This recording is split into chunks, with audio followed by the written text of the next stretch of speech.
우리 시간 조용한 기도로 중고등부 청년부 연합 예배를 시작하도록 하겠습니다.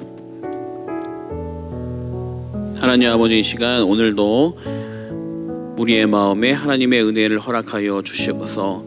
이 말씀대로, 이 은혜대로 살아갈 때 우리 안에 주님이 주시는 기쁨과 평안이 있게 하여 주시옵소서. 우리 사랑하신 예수님의 이름으로 기도합니다. 아멘. 자, 우리 시간 영상을 보면서 함께 찬양하도록 하겠습니다. 마음을 열고 찬양할 때 하나님이 받으시는 찬양이 될 줄 믿습니다. 우리 시간 찬양하겠습니다.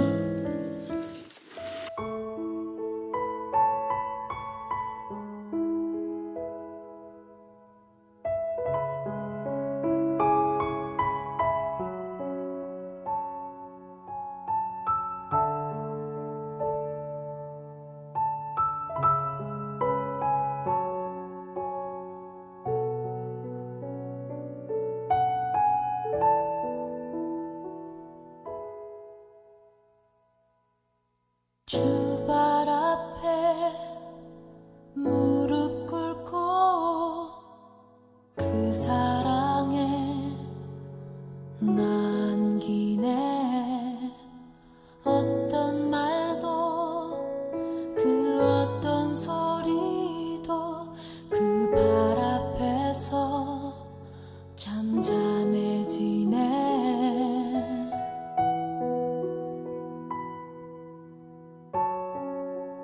주 나의 사랑 그 발 앞에 앉아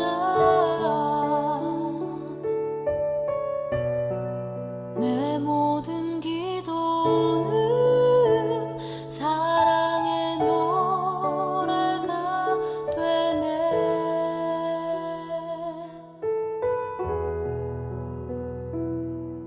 주의 옷자락 만지며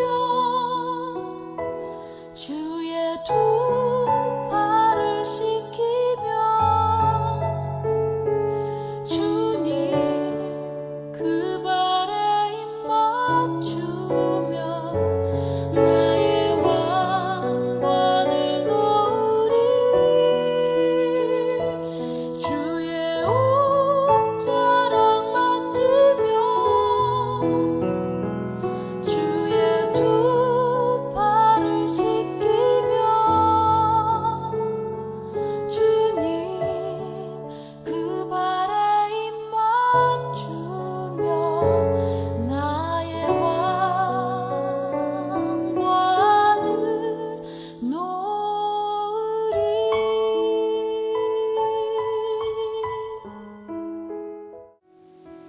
자, 오늘의 말씀은 사도행전 27장 1절에서 11절의 말씀입니다.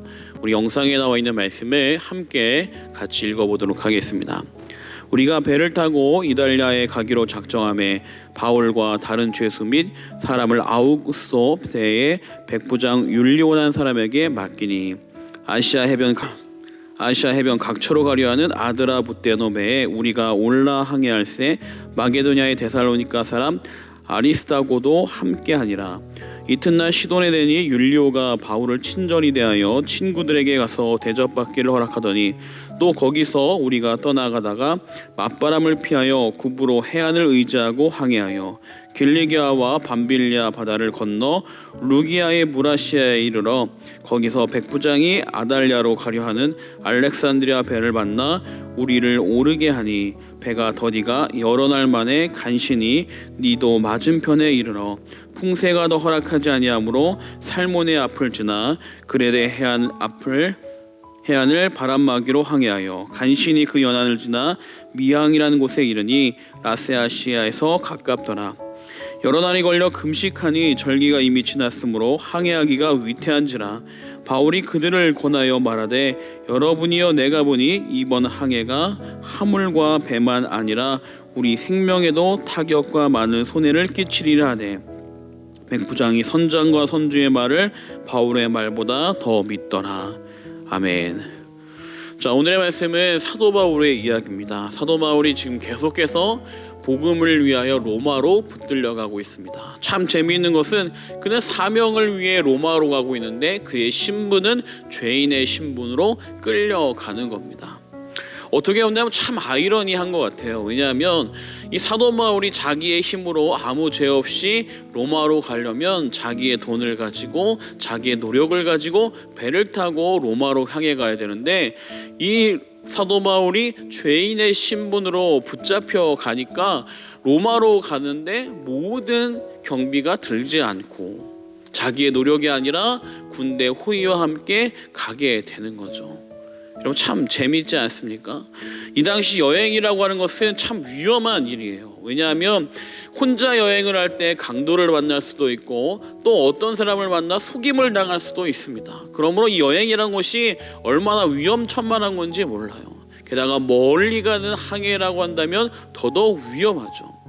그런데 이 사도 바울은 복음 전하는 열심 하나만으로 하나님을 위해 일하다 보니까 현재 신세는 신분은 죄인이지만 그가 가는 항해, 그가 가는 전도의 발걸음은 어떤 길보다도 형통한 길로 가는 겁니다. 세상의 비준으로 보면 참 불쌍한 신분이지만 하나님의 일을 하는 시선으로 본다면 정말로 놀라운 길을 가고 있는 거예요. 자기 돈을 하나도 들이지 않았습니다. 자기 호위대를 하지도 않았어요. 그런데 자기를 호위하는 군대가 있습니다. 물론 감시하는 거죠. 하지만 이 바울을 누군가 해적이나 산정이나 이런 사람들이 목숨을 해하려고 할 때 누가 막아요? 병사들이 다 막죠. 이 사람을 로마로 끌고 가야 하니까. 참 놀랍지 않습니까? 세상의 노력을 하지 않는데 정말로 사도 바울이 하나님의 일을 하려다 보니까 모든 길이 열려지고 인도되고 있습니다. 참 놀라운 거예요. 내가 노력하고 내가 하려고 하고 내가 모든 것을 인도하고 계획하고 가려고 하면 참 피곤하고 어려운데 사도 바울은 하나님의 일에만 열심히 하려고 하고 모든 것은 하나님 뜻에 맡기니까 하나님이 더 좋은 길로 인도해 주시는 거죠. 여러분, 그러므로 사도 바울은 가는 곳마다 하나님의 동행하심을 얻습니다. 그가 위기에 처하게 되면 하나님이 가르쳐 주시는 거예요. 오늘 말씀에도 보니까 사람들이 이 로마에 가는 이 여정 속에 미양이라는 항구에 머무르게 됐어요. 여러분, 사진에 보는 것처럼 미양은 큰 항구가 아닙니다. 그냥 아름다워 보여서 미양이지 이것이 큰 항구는 아니에요. 그러므로 사람들은 이 항구에 오래 있으려 하지 않았습니다. 겨울을 지내야 되니까 어디로 가냐? 베닉스 항구로 가자고 하는 거예요. 근데 사도 바울이 하나님이 음성을 듣는데 그곳으로 가면 위험하다는 거예요. 안 된다는 거죠. 그래서 어떻게 하느냐? 사람들에게 전했습니다. 여러분, 가면 안 됩니다. 미양에 머물러야 돼요. 가면 위험할 수 있습니다. 그런데도 불구하고 사람들은 사도 바울의 말을 믿지 않았어요. 여러분, 왜 그럴까요? 사도 바울은 선장이 아니죠. 선주가 아닙니다. 항해자가 아니에요. 전문가가 아닙니다. 그런데 사람들은 누구의 말을 듣겠어요? 당연히 전문가의 말을 듣겠죠. 근데 여러분, 참 여기에 한계가 있는 거예요. 뭐냐? 우리가 생각하는 전문가라는 것이 누구냐 하는 것이죠. 경험을 쌓고 많은 항해를 해본 사람, 이게 다인 거죠. 그 사람도 앞으로 어떤 일이 일어날지는 아무도 알 수가 없는 거예요. 미래의 모든 것을 아시는 하나님이 말씀하시는 이 말씀이 우리가 생각하는 지식과 다를 때 사람들은 그것을 거부한다는 거죠. 사람들은 결국 바울의 말을 무시한 채 이 미항에 머무르지 않고 베닉스 항구로 떠나기 시작합니다. 처음 떠날 때 순풍이 불었어요. 뭐냐? 가고자 하는 방향으로 바람이 불어오는 거예요. 항해가 너무나 쉽죠. 사람들은 말했을 겁니다. 무슨 태풍이 불고 무슨 바람이 불어요. 거봐요, 가길 잘했지. 다 바울의 말을 무시했을 거예요. 그런데 얼마 지나지 않아 유라굴로라는 강풍이 불어오기 시작합니다. 자기들의 지식으로 자기들의 계획으로 아무리 생각해봤지만 말할 수 없는 이 광풍이 몰아올 때 그들은 모두 좌절하게 돼요. 여러분, 요즘 코로나 때문에 우리가 참 힘들다는 말이 많이 있습니다. 사업하는 사람들, 가게하는 사람들, 또 아르바이트 하려는 사람들 전부 다 힘들어요. 내가 열심히 노력하려고 하는데 잘 되지 않습니다. 정말로 광풍이 불어오는 것처럼 이 코로나라는 광풍이 불어오니까 내가 노력하는 게 다 무산되는 거예요. 아무것도 할 수가 없는 거죠. 이럴 때 우리는 어떻게 해야 되느냐? 하나님의 말씀에 귀를 기울여야 하는 것이죠. 하나님 말씀대로 살지 않고 하나님 원하는 길로 가지 않다 보니까 결국 이런 광풍을 만나게 되는 겁니다. 우리 학생들, 청년들도 마찬가지입니다. 내 뜻대로 사는 것이 아니라 하나님의 말씀대로 살아가야 되는 거예요. 그럼 어떻게 되느냐? 광풍 속에서도 하나님의 인도하심을 만나게 되는 겁니다.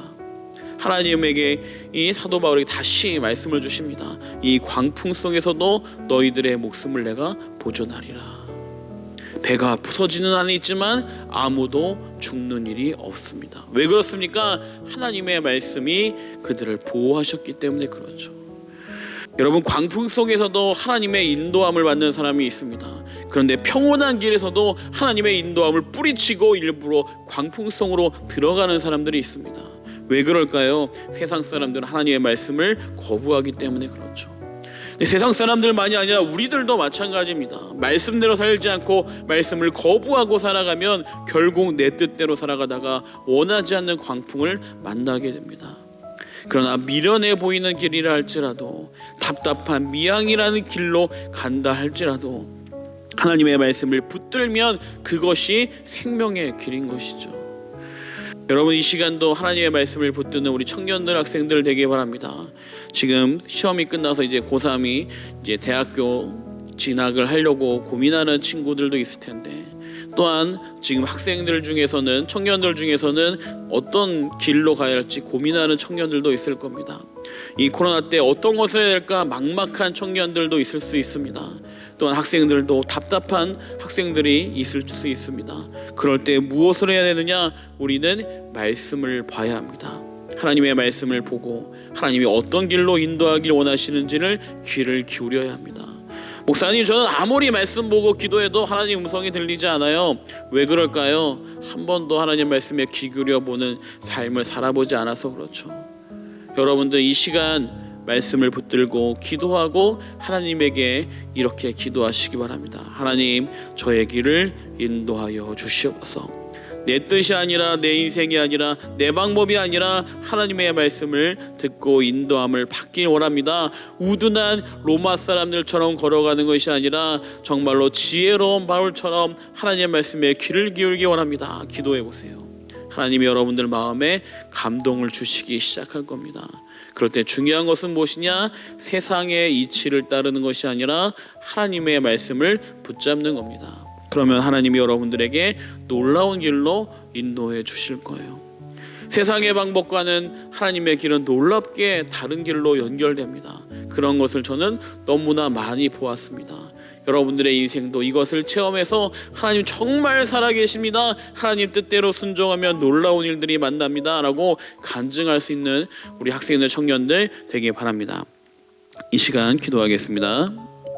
하나님 아버지, 이 시간 말씀 붙들고 기도하는 우리 학생들, 청년들, 정말로 우리의 생각이 아니라 하나님의 말씀을 의지하여 살아갈 수 있도록 도와주시옵소서. 내 뜻대로 살아가도 돌아보면 광풍 만나는 것 많이 겪습니다. 하나님, 우둔해 보여도 미양이라는 길로 걸어갈 때 하나님의 생명의 은혜를 경험하게 되는 줄 믿습니다. 우리 청년들, 학생들 붙잡아 주시고 인도하여 주시며 함께하여 주시옵소서. 우리 사랑하신 예수님의 이름으로 기도합니다. 아멘. 자, 우리 청년들, 학생들 한 주간 동안 잘 지냈는지 모르겠습니다. 코로나가 600명을 돌파하고 정말 심각한 상황에 있습니다. 그래서 학생부, 청년부 전면 온라인 예배로 전환됐습니다. 간단하게 말씀드리면 앞으로 2단계가 넘어가게 되면 교육부 예배는 전부 온라인 예배로 전환되게 되어 있습니다. 여러분들, 그래서 2단계 이하로 풀리게 되면 이제 교회 가야지라는 사인으로 들으시면 됩니다. 그리고 2단계가 넘어가게 되면 그러면 집에서 예배드리겠다는 마음을 품고 예배하면 됩니다.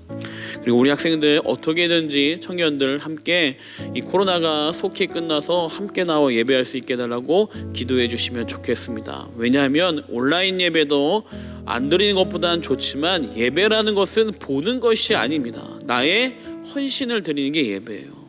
그러면 교회에 나와서 여러분의 정성과 여러분의 마음과 여러분의 시간을 하나님께 드리는 것이 진정한 예배입니다. 우리 이 코로나 끝나서 속히 코로나가 완화되어서 속히 만나 예배드리면 좋겠습니다. 여러분, 이 시간도 목사님이 항상 기도할 테니까 여러분들도 항상 기도해 주면 좋겠어요. 자, 우리 이 시간 오늘 주기도문 예배를 마칠 텐데 이 예배를 마치고 그리고 그냥 사는 것이 아니라 아까 말씀드렸듯이 하루에 한 번 이상 기도하고 성경책을 펴볼 수 있는 우리 귀한 성산교회 청경부 학생들 되길 바랍니다. 이 시간 기도하겠습니다. 자, 함께 우리 주기도문을 마치겠습니다. 하늘에 계신 우리 아버지여, 이름이 거룩히 여김을 받으시오며 나라에 임합시오며 뜻이 하늘에서 이루어진 것 같이 땅에서도 이루어지이다. 오늘날 우리에게 일용할 양식을 주옵시고 우리가 우리에게 죄 지은 자를 사하여 준 것 같이 우리 죄를 사하여 주옵시고 우리는 시험에 들게 하지 마옵시고 다만 악에서 구하옵소서. 대개 나라와 권세와 영광이 아버지께 영원히 있사옵나이다. 아멘.